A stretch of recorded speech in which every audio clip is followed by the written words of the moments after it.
అందరికీ నమస్కారం అండి. వీడియో చూస్తున్న వారు జై శ్రీరామ్ అని ఒక కామెంట్ పెట్టండి. అలాగే కొత్తగా చూస్తున్న వారైతే మా ఛానల్ని సబ్స్క్రైబ్ చేసుకోండి. అలాగే ఒక లైక్ చేయండి ఫ్రెండ్స్. త్వరలో శ్రీరామనవమి రాబోతుంది కదా. హిందువుల ప్రధాన పండుగల్లో ఈ శ్రీరామనవమి చాలా ప్రత్యేకమైనది. ఇది ప్రతి సంవత్సరం చైత్ర శుక్లపక్షం 9వ రోజున జరుపుకుంటూ ఉంటారు. ఈ రోజున శ్రీరాముడిని పూజిస్తూ ఉంటారు. మత విశ్వాసాల ప్రకారం శ్రీరాముడు ఈ రోజున జన్మించాడు. అందుకే ఈ రోజును శ్రీరాముడి జన్మదినంగా జరుపుకుంటూ ఉంటారు. శ్రీరామనవమి పూజకు మధ్యాహ్న సమయం అత్యంత పవిత్రమైన సమయం. ఈ ఏడాది శ్రీరామనవమి ఎప్పుడు జరుపుకుంటారో తెలుసుకుందాం. శ్రీరామనవమి 2025 ఏప్రిల్ 6 ఆదివారం రోజున జరగనుంది. శ్రీరామనవమి పూజా ముహూర్తం 2025 ఏప్రిల్ 6వ తేదీన ఉదయం 11:08 నుండి మధ్యాహ్నం 1:39 వరకు ఉంటుంది. నవమి తిథి వచ్చేసి ఏప్రిల్ 5, 2025 రాత్రి 7:26 ప్రారంభం అవుతుంది. నవమి తిథి ఏప్రిల్ 6, 2025 రాత్రి 7:22 ముగుస్తుంది. శ్రీరామనవమి పండుగను శ్రీరాముని జన్మదినంగా జరుపుకుంటూ ఉంటారు. ఈ రోజున భక్తులు సరైన ఆచారాలను అనుసరించి శ్రీరాముడిని పూజిస్తూ ఉంటారు. ఈ శుభ సందర్భంలో చాలా చోట్ల శ్రీరామనవమి కథను వినే సాంప్రదాయం అయితే ఉంది. శ్రీరామనవమి రోజున కూడా కొందరు ఉపవాసం ఉంటారు. ఈ రోజున ఉపవాసం ఉండడం వల్ల ఆ వ్యక్తి కుటుంబానికి ఆనందం, శ్రేయస్సు లభిస్తుందని చెబుతూ ఉంటారు. శ్రీరాముడి జన్మస్థలమైన అయోధ్యలో ఈ పండుగకు భిన్నమైన వైభవం కనిపిస్తూ ఉంటుంది. శ్రీరామనవమి పర్వదినాన్ని పురస్కరించుకొని సుదూర ప్రాంతాల నుండి భక్తులు అయోధ్యకు వచ్చి సరయూ నదిలో పుణ్యస్నానాలు ఆచరించిన తర్వాత శ్రీరాముని ఆలయాన్ని సందర్శిస్తారు. ఈ పవిత్రమైన రోజున శ్రీరామ భక్తులు సీతారాముల కళ్యాణాన్ని తిలకించి శ్రీరామచంద్రమూర్తిని భక్తి శ్రద్ధలతో పూజిస్తూ ఉంటారు. పరమ పవిత్రమైనటువంటి ఈ శ్రీరామనవమి పండుగ ఎలా జరుపుకోవాలో ఈ వీడియోలో తెలుసుకుందామండి. వీడియోని స్కిప్ చేయకుండా చూడండి. ఈరోజు ఈ వీడియోలో మనం శ్రీరామనవమి పండుగ ఎలా జరుపుకోవాలి, శ్రీరామనవమి పండుగ రోజు ఎటువంటి మంత్రాలు పారాయణ చేయాలి, ముఖ్యంగా శ్రీరాముడి ఏ నైవేద్యాలు సమర్పించాలి, ఏ రంగు వస్త్రాలు ధరించాలి, ఎటువంటి పూలతో సీతారాములు పూజించాలి, ఏ పనులు చేయాలి, ఏ పనులు చేయకూడదు, ఈ వీడియోలో మనం పూర్తిగా తెలుసుకుందాం. ముఖ్యంగా శ్రీరామనవమి పండుగ రోజు బ్రహ్మ ముహూర్తంలోనే నిద్ర లేవాలి. అంటే సూర్యోదయం కంటే కాస్త ముందే నిద్రలేచి చక్కగా కాలకృత్యాలు తీర్చుకొని ఇల్లు వాకిలి శుభ్రం చేసుకుని స్నానం చేయాలి. స్నానం చేసినటువంటి నీళ్ళలో తప్పకుండా కొంచెం గోమూత్రాన్ని కలుపుకుంటే చాలా మంచిది. అదేవిధంగా తెల్లని గన్నేరు పువ్వు కావచ్చు, లేకపోతే తెల్లని నందివర్ధనం పుష్పం కావచ్చు.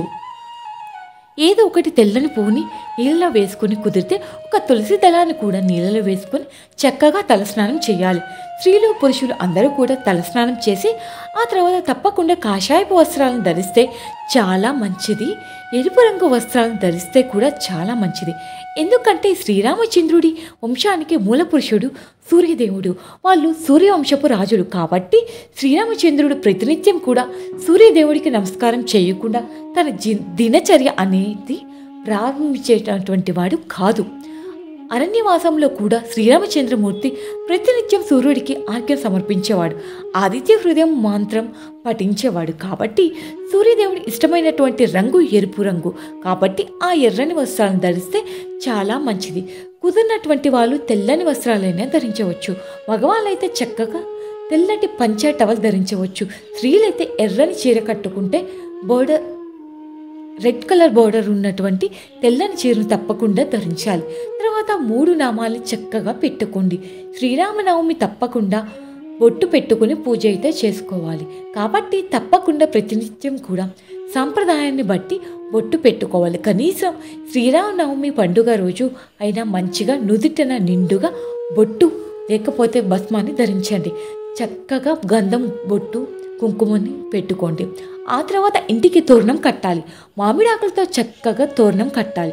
ఉగాది పండుగ రోజు తోరణం కట్టాం కదా, దాన్ని తీసేసి దీన్ని కట్టుకుంటే తప్పకుండా తోరణం కట్టండి. ఎందుకంటే సీతారాములు ప్రతి ఇంట్లోకి ప్రవేశించేటటువంటి పర్వదినమే అయోధ్య రామ మందిర నిర్మాణం జరిగిన తర్వాత, రాముడి ప్రతిష్టాపన జరిగిన తర్వాత వస్తున్నటువంటి 2వ శ్రీరామనవమి కాబట్టి ఈ శ్రీరామనవమి పండుగను మనం విశేషంగా జరుపుకోవాలని, అయోధ్యలో రామమందిరం నిర్మించాలి అనేది మన హిందువుల 500 సంవత్సరాల నుండి మనం ఎంతో కష్టపడి పోరాడి చివరకు శ్రీరాముడి రామ మందిరాన్ని నిర్మించుకున్నాం. కాబట్టి అయోధ్యలో కూడా విశేషంగా అంగరంగ వైభవంగా ఈ వేడుక అయితే జరుగుతుంది.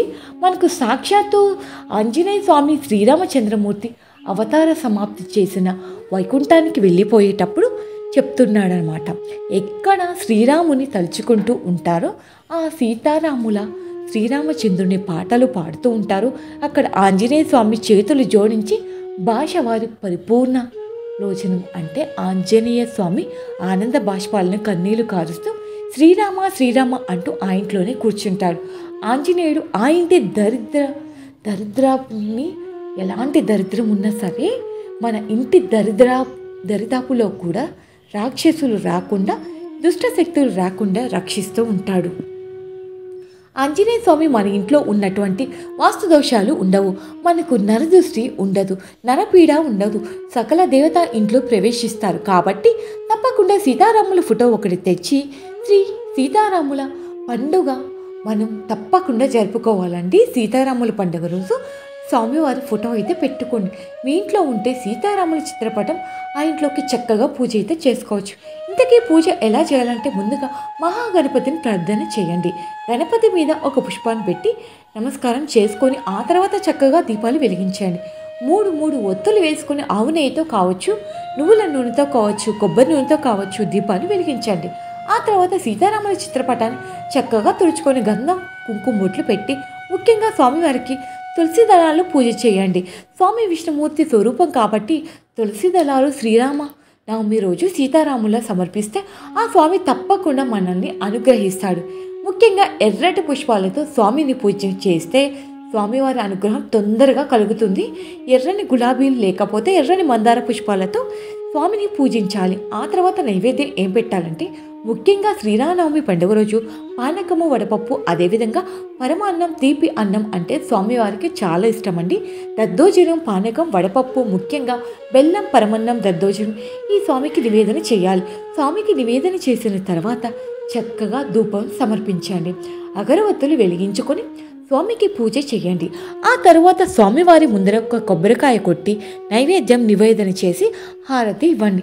శ్రీరామచంద్రుడి యొక్క రామ రక్ష స్తోత్రాన్ని, శ్రీరామచంద్రమూర్తి యొక్క అష్టోత్తర శతనామావళిని చదువుకోండి. రామాయణం అంటే బాలకాండ అంటే శ్రీరాముడు పుట్టినటువంటి కథ, దాన్ని చదువుకోవడం చాలా మంచిది. శ్రీరాముని యొక్క చరిత్ర చదివినా విన్నా చెప్పిన మహాపుణ్యం. మనం చదివినా విన్నా కూడా మన పాతకాలం అంతా కూడా ఎలాంటి తప్పులు చేసినా కూడా అంతా నశించిపోతాయి. శ్రీరామనవమి పండుగ రోజు ఉపవాసం చేయాలనుకున్నటువంటి వాళ్ళు తప్పకుండా ఉపవాసం చేయవచ్చు. 12 సంవత్సరాల లోపల ఉన్నటువంటి పిల్లలు ఉపవాసం చేయకూడదు. 60 సంవత్సరాలు పైబడినటువంటి వృద్ధులు ఉపవాసం చేయకూడదు, ఇది నిషిద్ధం.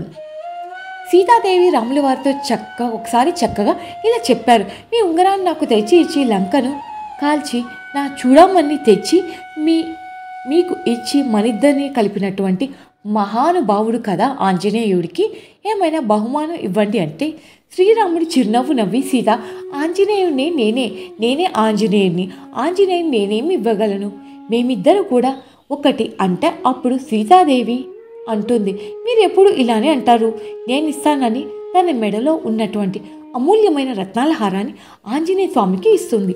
సీతమ్మ తల్లి అప్పుడు ఆంజనేయ స్వామి ఆ రత్నాల హారాన్ని తీసుకొని కొరికి చెవి దగ్గర పెట్టుకొని పారేస్తూ ఉంటాడు. అప్పుడు ఆ సభలో ఉన్నటువంటి వాళ్ళందరూ నవ్వుతూ ఉంటే సీతాదేవికి కాస్త కోపం వచ్చింది. ఆంజనేయ, నేను ఎంతో ప్రేమతో ఇచ్చినటువంటి ఆ రత్నాల హారాన్ని కొరికి పారేస్తున్నావు ఎందుకు అంటే అప్పుడు ఆంజనేయ స్వామి ఇలా అంటారు, మా సీతమ్మ తల్లి, నీవు ఇచ్చినటువంటి ఈ రత్నాల హారము వెలకట్టి లేనిదే కావచ్చు, కానీ ఈ రత్నాల హారంలో నా శ్రీరాముడు ఏమైనా ఉన్నాడా అని చూస్తే రాముడు ఎక్కడా లేడు, రాముని రూపమేమో లేదు, రామనామం ఏమైనా వినిపిస్తుందా అని చెవు దగ్గర పెట్టుకుంటే రామనామము వినిపించలేదు.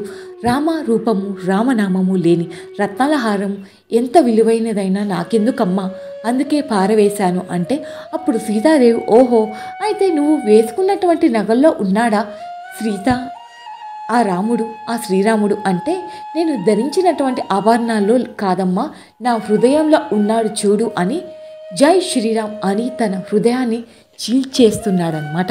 ఆంజనేయ స్వామి అప్పుడు ఆంజనేయ స్వామి హృదయంలో సీతారాములు కనిపిస్తారు.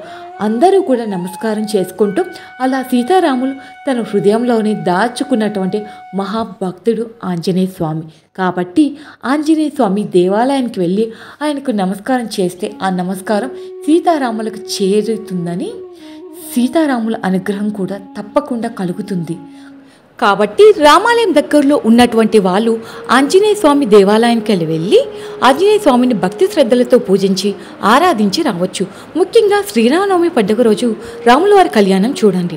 ప్రశాంతంగా మంచి ప్రవచనాలు వినండి. రామాయణం గురించి వాటిని వినండి. ముఖ్యంగా ఎవరిని తప్పుగా మాట్లాడకండి, వేరే వాళ్ళని తిట్టకండి. ముఖ్యంగా శ్రీరామనవమి పండుగ రోజు మాంసాహారాన్ని భుజించకూడదు.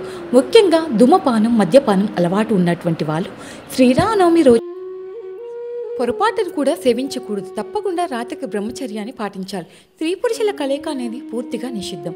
ముఖ్యంగా సాయంకాల వేళలో ఇంటి దగ్గర 5 దీపాలు వెలిగించండి. పూజా మందిరంలో 2 దీపాలు సింహద్వారం దగ్గర ఉంటే, మెయిన్ డోర్ దగ్గర 2 దీపాలు, తులసికోట దగ్గర 1 దీపం వెలిగించండి. 500 సంవత్సరాల తర్వాత రామ మందిర నిర్మాణం జరిగింది. రాముడి ప్రతిష్టాపన జరిగింది. కాబట్టి రామభక్తులమైనటువంటి మనందరం బాగుండాలని, దేశంలో ఉన్నటువంటి ప్రతి ఒక్కరూ సంతోషంగా ఉండాలని, వానలు పాడి పంటలు పండి ప్రజలందరూ సంతోషంగా ఉండాలని 5 దీపాలు వెలిగించి చక్కగా శ్రీరామచంద్రమూర్తి ప్రార్థన చేయండి. శ్రీరామనవమి పండుగ రోజు సులువుగా ఏ కులం వాళ్ళైనా, ఏ మతం వాళ్ళైనా ఇంట్లోనే శ్రీరాముడి పూజ చేయండి. చక్కగా సీతారాముల పూజ చేసుకోండి. శ్రీరామ రక్ష సర్వ జగత్ రక్ష. మన అందరికీ సీతారామ లక్ష్మణ సమేత వీరాంజనేయ స్వామి పరిపూర్ణ అనుగ్రహం చేత అష్టైశ్వర్యాలు, ఆయురాగ్యాలు కలగాలని మనస్ఫూర్తిగా కోరుకుంటూ మీ అందరికీ శ్రీరామనవమి పండుగ శుభాకాంక్షలు. శ్రీరామనవమి అనే మంత్రాన్ని జపిస్తూ శ్రీరామ శ్రీరామ అంటూ ఈరోజు మనం ధ్యానిస్తూ ఉందాం. మీకు ఈ వీడియో నచ్చితే లైక్ చేయండి, షేర్ చేయండి. అలాగే కొత్త వీడియోస్ కోసం మా ఛానల్ని సబ్స్క్రైబ్ చేసుకోండి. జై శ్రీరామ్ అని కామెంట్ పెట్టడం మాత్రం అస్సలు మర్చిపోకండి. Thank you for watching.